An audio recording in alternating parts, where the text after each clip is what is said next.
Welcome to my YouTube channel Vikas Sir Accountancy Amritsar. Today I am going to discuss about the topic methods of valuation of goodwill. तो बेटा सबसे पहले हमें पता होना चाहिए गुडविल क्या है। गुडविल एक ऐसा इंटेंजिबल एसेट है जो हमें ज्यादा प्रॉफिट अर्न करने में हेल्प करता है as comparative to normal. Means goodwill क्या है, एक इंटेंजिबल एसेट है। अब गुडविल के फीचर्स क्या हैं? सबसे पहला है एक इंटेंजिबल एसेट है, इसको आप टच नहीं कर सकते, देख नहीं सकते, लेकिन फील कर सकते हो। इसकी एग्जिस्टेंस जो है अलग नहीं है फर्म से, फर्म के साथ एसोसिएटेड है। ये हमें ज्यादा प्रॉफिट अर्न करने में हेल्प करता है, कस्टमर्स को अट्रैक्ट करता है।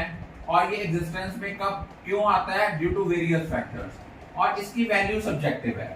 देखो हर वैल्यूअर, मैं कहूंगा इस फर्म की गुडविल 50 लाख की है, दूसरा कहेगा 80 लाख की है। It varies from person to person. अब गुडविल की नेचर क्या है? गुडविल एक हमारा वैल्यूएबल इंटेंजिबल एसेट है।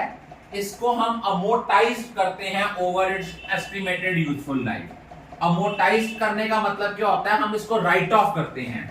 और इंटेंजिबल एसेट्स को राइट ऑफ करने के लिए जो टर्म यूज करते हैं उसको बोलते हैं अमोर्टाइजेशन। अब अकाउंटिंग स्टैंडर्ड 26 क्या कहता है? अकाउंटिंग स्टैंडर्ड 26 कहता है कि गुडविल को तब तक अपनी बुक्स ऑफ अकाउंट्स में रिकॉग्नाइज नहीं करना जब तक कि हम उसके लिए कुछ पे नहीं करते। अब आपको पता होना चाहिए बेसिकली गुडविल दो तरह की होती है। One is purchased goodwill. Purchased goodwill होता है जो हम एक्चुअल में बाय कर रहे हैं या बेच रहे हैं। और एक होता है self generated goodwill. Self generated goodwill जो होती है ये क्या होती है? एस्टिमेशंस के ऊपर बेस्ड होती है। अब हमें गुडविल की वैल्यूएशन की जरूरत क्यों पड़ती है? गुडविल की वैल्यूएशन की जरूरत तब पड़ती है जब पार्टनर में प्रॉफिट शेयरिंग रेशियो चेंज हो रही है, या कोई नया पार्टनर एडमिट हो रहा है, पुराना पार्टनर रिटायर हो रहा है या डेथ हो रही है, या हमने एक पार्टनरशिप फर्म है इसको हमने बेच दिया है, या दो से ज्यादा फर्म आपस में अमलगामेट हो गई है। अमलगामेशन की सबसे अच्छी एग्जांपल क्या है? जैसे क्वालिटी एक कंपनी थी, वॉल्स एक अलग कंपनी थी। इन दोनों ने मिलकर बना दिया क्वालिटी वॉल्स जिसकी आइसक्रीम जाती है। या अगर हम एक पार्टनरशिप फर्म को कन्वर्ट करते हैं कंपनी में, तब भी हमें गुडविल की वैल्यूएशन की नीड अराइज होती है।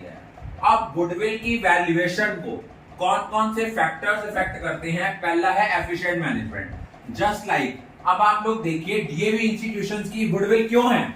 ओनली बिकॉज कि हमारी जो मैनेजमेंट है डीएवी इंस्टीट्यूशंस की वो बहुत अच्छी है, उनकी बहुत विजनरी अप्रोच है। नेक्स्ट है फेवरेबल लोकेशन। किसी भी बिजनेस की जो गुडविल है वो इस बात पे डिपेंड करती है कि उसका वर्क प्लेस की लोकेशन क्या है। उनके पास फेवरेबल, अगर तो वो रेगुलर गवर्नमेंट सप्लायर्स हैं तो उससे ये भी आपकी गुडविल को इफेक्ट करता है। लॉन्गर एस्टैब्लिशमेंट ऑफ बिजनेस, कि एक बिजनेस कितने साल पुराना है। अब देखो जितने ये प्राइवेट इंस्टीट्यूशंस हैं आज खुलते हैं कल बंद भी हो सकते हैं, लेकिन हमारे डीएवी इंस्टीट्यूशंस हैं इनकी गुडविल कितनी है? लॉन्गर एस्टैब्लिशमेंट है। एडवांटेज ऑफ पेटेंट, मान लो आपके पास किसी चीज को बनाने का फॉर्मूला है वो सिर्फ आपके पास ही है, ये भी आपकी गुडविल को इफेक्ट करता है। प्रोडक्ट की क्वालिटी, मार्केट सिचुएशन क्या है, पास्ट में आपकी परफॉर्मेंस क्या रही है, आपको कितने अवार्ड्स मिले हैं, ये भी आपकी गुडविल को इफेक्ट करता है। बेसिकली हमारे जो methods of valuation of goodwill हैं ये तीन मेथड हैं, एवरेज प्रॉफिट, सुपर प्रॉफिट और कैपिटलाइजेशन। आज हम करेंगे एवरेज प्रॉफिट। इसके आगे दो मेथड हैं, सिंपल एवरेज और वेटेड एवरेज। सिंपल एवरेज में गुडविल कैसे कैलकुलेट करते हैं? जितना आपका एवरेज प्रॉफिट आएगा इसको नंबर ऑफ ईयर परचेज के साथ मल्टीप्लाई करेंगे। Number of year purchase mean कि आपकी गुडविल कितने नंबर ऑफ टाइम्स है एवरेज प्रॉफिट की। और एवरेज प्रॉफिट कैसे निकालते हैं? पिछले कुछ सालों का प्रॉफिट दिया है उनका टोटल कर लो divided by number of years. लेकिन एक चीज याद रखना, अगर आप एवरेज प्रॉफिट निकाल रहे हो तो आपको एबनॉर्मैलिटीज को एक्सक्लूड करना है। अगर किसी साल के प्रॉफिट में कोई एबनॉर्मल गेन इंक्लूड है तो उसको माइनस करना है। एबनॉर्मल लॉस जो ऑलरेडी डिडक्टेड हुआ होता है उसका इफेक्ट खत्म करने के लिए एड बैक करेंगे। जो आपके एडमिसिबल एक्सपेंसेस हैं, आपने खर्च करने थे लेकिन आपने चार्ज नहीं किए, वो भी माइनस करेंगे। अगर कोई पार्टनर की रेम्यूनरेशन है तो ये भी माइनस होगी। I think all of you are clear about it. Thank you.